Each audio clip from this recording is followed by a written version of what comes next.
I'm Juliana, your automotive woman, and this week I am test driving the all-new 2022 Honda Civic Sedan. So first I'm going to take you for a walk around, have a closer look at that interior, and finish it off with a test drive. But if you haven't done so yet, make sure you connect with me on social media, Facebook, Twitter, Instagram, whatever you prefer, so you don't miss any behind-the-scenes action, contests, or announcements. So this is a 2022 Honda Civic Sedan, and it goes without saying you can't even compare it to the one from 1972. That's right, Honda is now celebrating 50 years of the Civic, their longest running nameplate for all their models. That's impressive, and it really speaks towards their longevity. But now in the 11th generation, it's grown more mature, definitely more sophisticated, and although the engine remains the same in the top trim touring package, it's been recalibrated. So to be specific, in this one, you're going to receive a 1.5 liter four-cylinder turbo with a CVT transmission. It's producing 180 horsepower and 177 pound-feet of torque. If you prefer a manual transmission, well, you have to switch to a hatchback and spend about $5,000 more depending on your location. But for now, how does this one sound when in sport mode?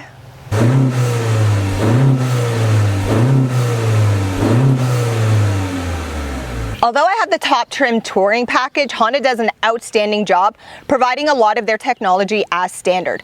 Beginning with the remote starter on your key fob. This is available regardless of trim level. Then you have LED lights both in the front and rear. You have camera view angles both in the front and rear, and adaptive cruise control, which includes lane keep assist, blind spot monitoring, traffic jam alert, and on the top trim touring package you also receive rear cross traffic alert and a low speed braking. In order to use those, yes, you have to activate them inside your infotainment system, but also here's a shortcut. Use the buttons located down here. Aesthetically, so much has changed on the exterior profile. First, the hood has been lowered and lengthened, and the lights sharpened. All the lines from the front to the rear really help make the all-new Civic look like a baby Accord. It looks much more mature. I personally like it. But specific on the sport trim and touring, you'll receive 18-inch wheels with all-season tires. The lower trims, you only receive a 16-inch. But also on the sport and touring, these tires are wider to help with overall balance and performance.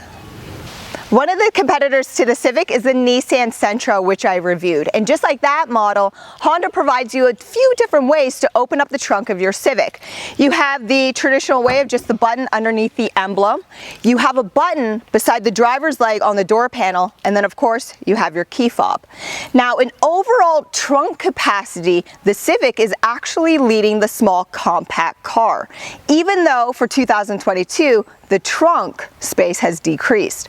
If you need additional storage space, well, the seats fold in a 60-40 split. And what's nice is Honda provides you with two hand cables.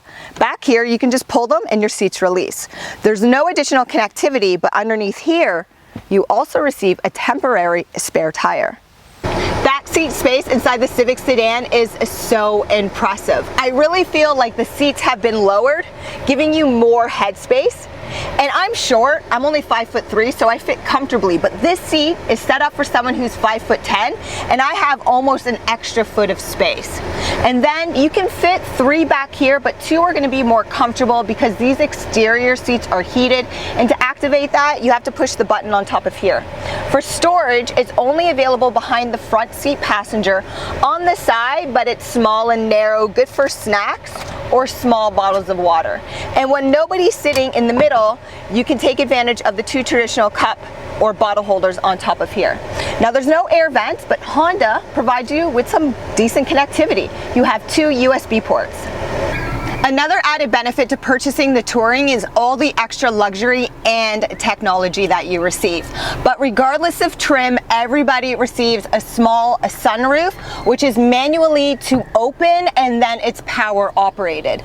Then every seat inside here is leather. These front seats are power operated and heated. To turn on your heated seat, there's a button embedded within your dual climate panel. Then your steering wheel is also heated. This is fantastic. Honda puts the button right in the center.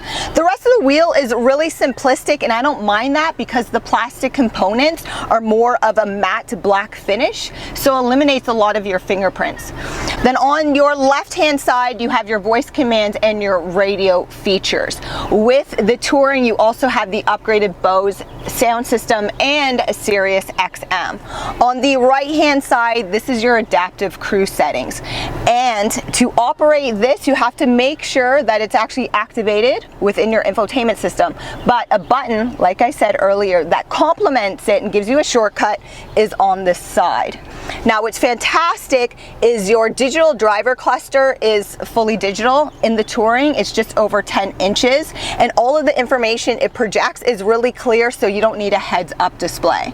Then the infotainment system, this is also upgraded in the Touring. It's 9 inches, whereas the other models have just a 7-inch. It is a touch screen. It's a swipe through. There's actually 3 screens, so take your time with it. I always recommend going through your general settings icon and your vehicle settings icon with your Honda specialist, because they'll be able to preset that stuff up for you.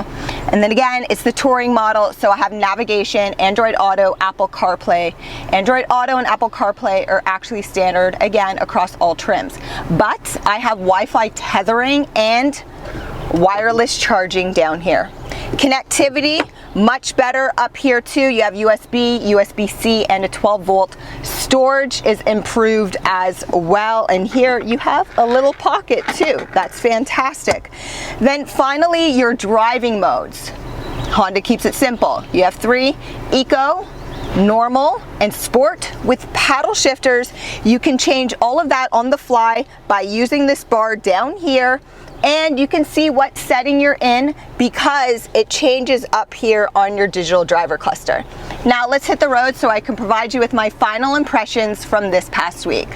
2022 Honda Civic Sedan, and wow, how much has this vehicle changed.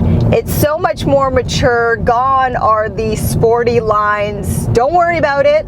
Still available. Gonna be there on the Type R and on the SI. Those models are coming. But let's get right into the engine because it is a CVT. If you watch my channel, you know I'm not a fan of CVT transmissions, but they've been around for a while now, and some manufacturers do them well and others not so much. So have a listen. Throttle mashing it. Oh, and then it goes, right? So it's a turbo, so naturally you're always gonna have that lag. But with the CVT, it makes that really terrible noise under acceleration, but it's not that bad. It's come a long way.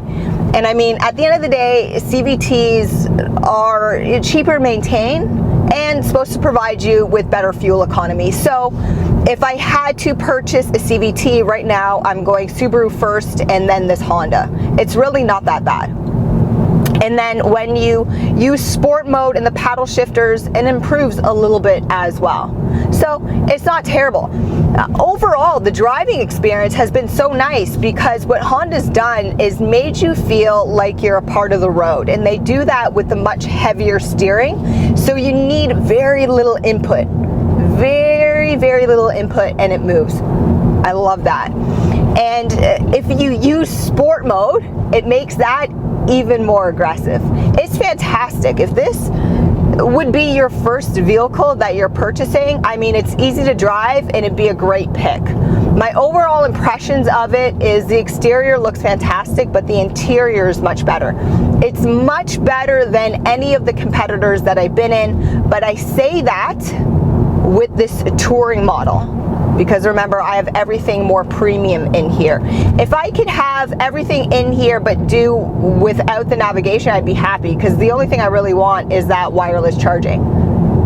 So besides that, all of the passengers I'm confident are going to be super comfortable, and connectivity is really, really good. Again, from its competitors, Honda has done an outstanding job. But finally, let's talk about visibility, because this is a big one. Visibility is fine out the sides, and Honda provides you with that third window, so you have no blind spots, plus you have blind spot monitoring. It's a small vehicle. Visibility out the sides is going to be fantastic. But out the front is a different story. I have this large 9-inch touchscreen, and the way I sit, if you watch my channel, you know I grew up on a go-kart track, drove go-karts for over 20 years, so I like to sit really low. With this larger screen, it's right in my line of sight. I'm not a fan of it.